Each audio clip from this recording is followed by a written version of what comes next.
জীবন মানে অঘোষিত যুদ্ধ।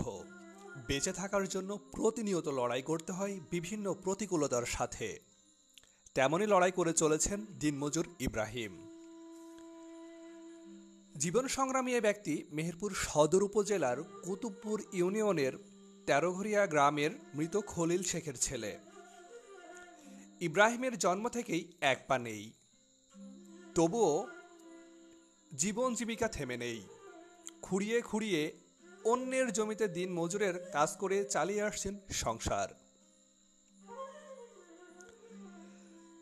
মাথা গোজার ঠাঁই বলতে নিজের অল্প জমিতে জরাজীর্ণ ঘর,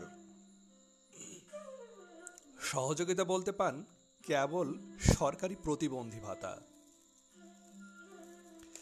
কিন্তু ভাগ্যের নির্মম পরিহাসে আজও জোটেনি আলোর আশায় সোলার প্যানেল ও স্যানিটারি ব্যবস্থা।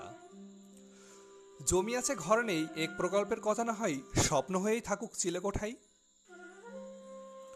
বয়সের সাথে পাল্লা দিয়ে বেড়েই চলেছে শরীরের দুর্বলতা ও বিভিন্ন রোগ। ইব্রাহিমের 3 বেলা খাবার জোটানো কষ্টসাধ্য, আর ঔষধ সেটি তো বিলাসিতা।